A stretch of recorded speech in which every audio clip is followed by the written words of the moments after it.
Well, this looks nice, doesn't it? Vintage lenses.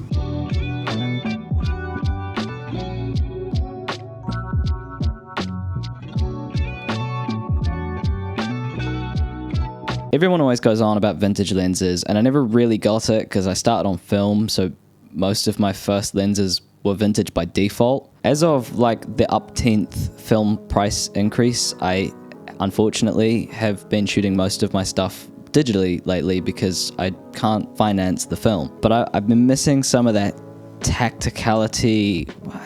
That's not a word. I was missing some of the vibes of film, right? You know what I mean. Should you use them on your digital camera? Yes, and also no. This one, maybe.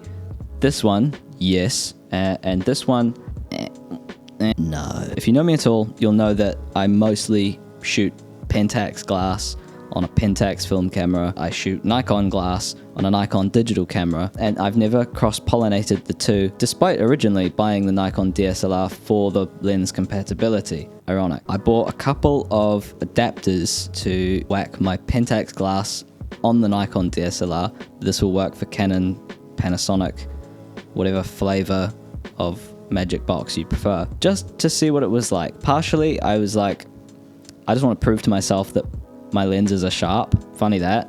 One of them's not. You know, I just thought it'd be a fun experiment. The adapters are really cheap, and so here's what happened.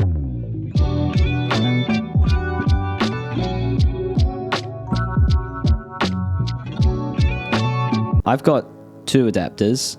One of them's the K&F Concept Pentax K to Nikon F mount. The other one is Pixaco. The K&F one cost like twice as much and took longer to get here than this one did from Amazon. And as far as I can tell, they are the same thing. They pretty much are the same level of quality, apart from the compatibility issue I had with this one. I have three lenses here. I have my trusty 28 2.8. This is almost always on my film camera if I'm not using it on another camera. I have this very silly 135mm f3.5, and of course I have, and probably you have, and your mum might have one in her sewing kit, the Pentax 50 1.7. If you don't have one of these and you have our film camera, I'm honestly kind of surprised. These are everywhere. I think they fall out of sock drawers all over the world. The 28 is the most boring, so we'll cover it quickly. It's boring because it works. It's sharp pretty much all the way through. It's a little soft at 2.8. There's a couple of things to know, especially if you like to zone focus like I do, because you don't really want to be manual focusing this, having to open the lens up, stop it back down again to the f-stop you want. The distance scale on the lens will be wrong because you're adapting it, right? You're changing the flange distance. This on here, happy as Larry. I completely comfortable shooting with this for all of my street stuff, pictures of friends. It works great. Big fan. Way lighter than the Nikon 28mm equivalent, and it costs a lot less. I'm saving the best for last, so hold your bloody horses. The 50 is coming. You're gonna be blown. The 135 it's an interesting one. On the one hand, the bokeh is bonkers. On the other hand, it's not very sharp, and you get absolutely horrific chromatic aberration most of the time. That being said, I don't actually have a lens this long native to any digital camera. You know, I'm a 28, 35, 50 kind of guy. So having this is, you know, it's quite good for experimenting with, trying stuff out. Here's a gotcha. Pentax lenses have a spring-loaded bar that controls the aperture. On the K&F Concept adapter, with this lens and not the other lenses, this bar fouls on the mount. So if you try to mount it, it won't quite go on all the way, and then you'll try to force it and you'll nearly break your lens. It fits on this one perfectly fine. 50, the nifty 50. What I've discovered anywhere near wide open, and it's, I mean, check this out. That's at f2.8, and then if I open it up to 1.7, it's got like a built-in dream sequence mode. It's very bizarre. It doesn't, I don't think it does it on film cameras.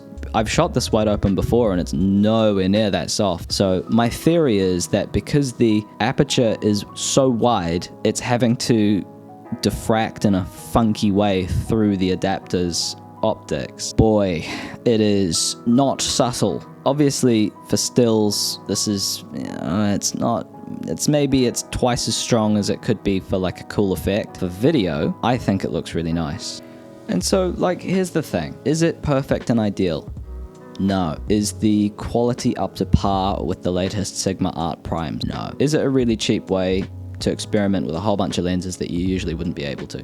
Yeah. So interestingly, what I thought was going to be just a bit of gimmicky fun has actually ended up, you know, this 28 is on my Nikon a lot of the time.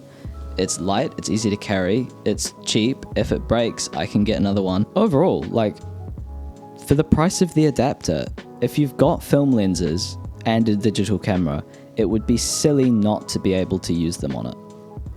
Having access to these medium shit to quite nice lenses opens up so many creative tools for me.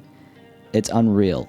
If you have any questions about the vintage lenses or anything else for that matter, leave them in the description and I will answer them either with a big long comment or an entire video. Thank you for watching. Stay hydrated and create art.